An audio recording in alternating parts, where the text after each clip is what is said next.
beban usaha variabel per kilo itu 15 dan beban usaha tetap per bulan itu 6.000. Nah, berdasarkan data tersebut dapat dihitung anggaran harga pokok barang terjual. Jadi masing-masing anggaran jualan barang dagangan dikalikan dengan harga pokoknya, yaitu sebesar Rp100 per kilo. Nah, setelah itu menghitung anggaran sediaan barang dagangan akhir. Caranya tadi, anggaran harga pokok barang terjual masing-masing bulan dibagi dengan tingkat perputaran sediaan dikalikan 2 dikurangi dengan 10.000 dengan sediaan barang dagangan awal Januari. Nanti didapatkan nilai 17.500 ini ya. Kemudian untuk Februari 12.500, perhitungannya bisa dilihat di halaman 6.26. Untuk Maretnya 20.000.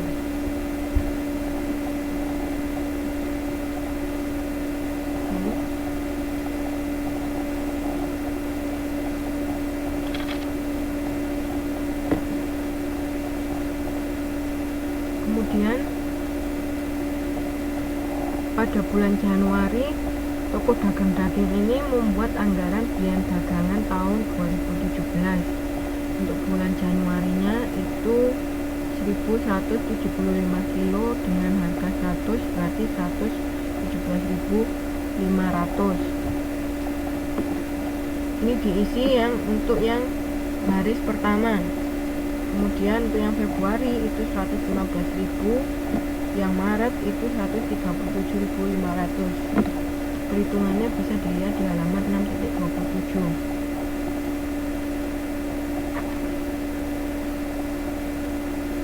Nah, setelah itu seperti biasa kita bisa mengisi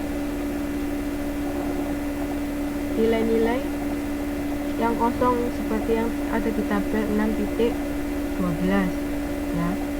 Karena yang pertama itu kita isi adalah baris terakhir, kemudian baris pertama, kemudian baris kedua kolom pertama 10.000 itu dari ilustrasi ya, sediaan barang dagangan awal, sehingga nanti bisa didapatkan nilai barang siap dijual, kemudian harga pokok barang terjual.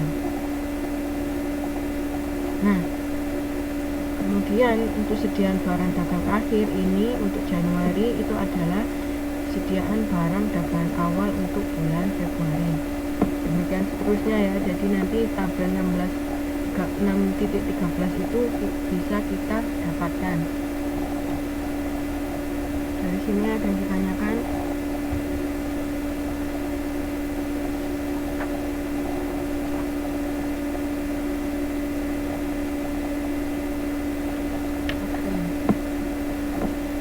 Mbak Rita ngerti sepertinya. Mudah kan Mbak ya? Sudah pernah kan ya? Sudah pernah dicoba sama Mbak Rita? Yang lainnya nanti kalau ada yang tanya langsung ditanyain ya, jangan nunggu numpuk dulu.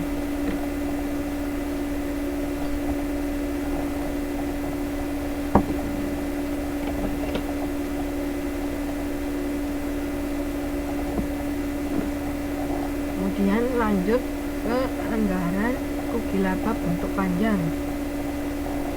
Nah, berdasarkan data yang tadi ilustrasi dengan tabel anggaran sediaan barang dagangan akhir, itu kita bisa mendapatkan anggaran rugi laba. Oke. Yang pertama, untuk mendapatkan jualan barang dagangan itu caranya adalah jualan untuk bulan Januari itu dikalikan dengan 120 itu harga jual per kilogram ya. Jadi ketemunya 132.000. Ilustrasinya ada di halaman, perhitungannya ada di halaman 6.29. Nah, bisa dihitung Januari, kemudian Februari juga, dan yang terakhir adalah Maret.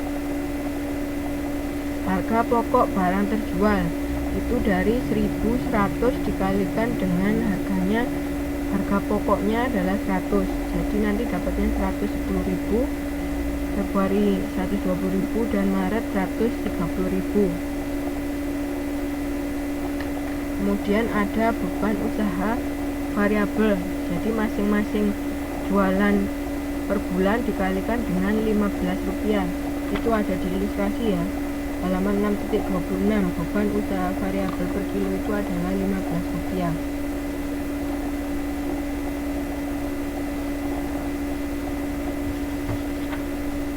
Kemudian diisi ini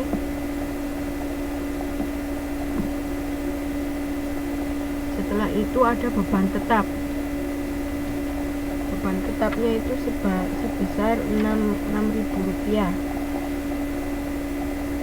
Beban usaha tetap per bulan sudah ada di ilustrasi ya, yang ini Rp6.000.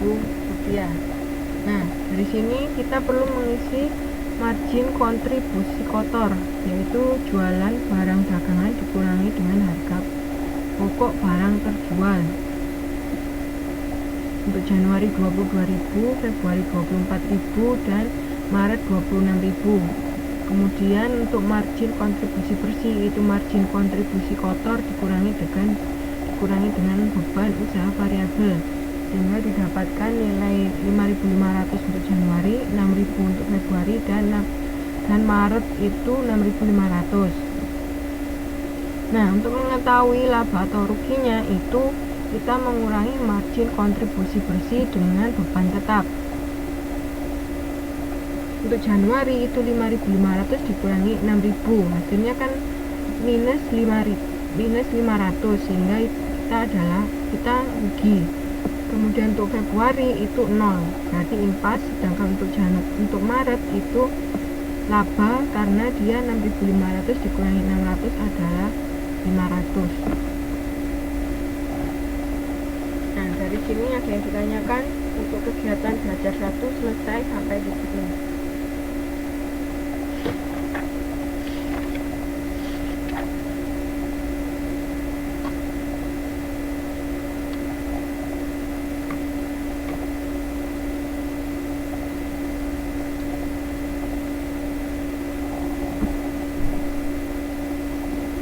Kalau tidak ada, saya lanjut ke kegiatan belajar 2.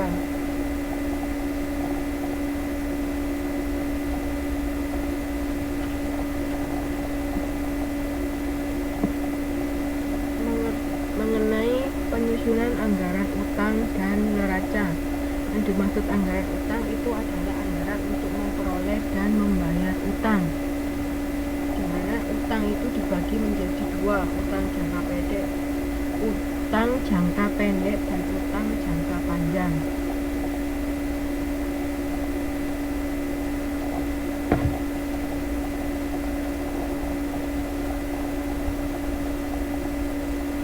Kalau utang jangka pendek itu adalah utang yang berjangka waktu paling lama 1 tahun. Sedangkan untuk utang jangka panjang itu adalah utang yang berjangka waktu lebih dari 1 tahun. Nah, ada kegunaan anggaran utang. Kegunaan anggaran utang itu yang pertama itu membiayai kegiatan rutin. Biasanya itu untuk yang utang jangka pendek. Sedangkan untuk yang kegunaan yang kedua, membiayai harta tak lancar, itu untuk kegunaan utang jangka panjang.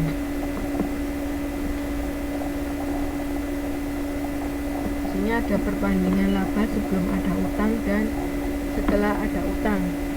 Ilustrasinya itu bisa dilihat di halaman 6.39.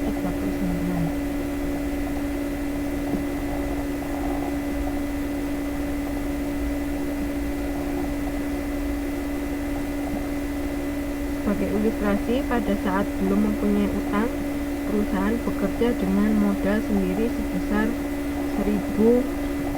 Ini ya.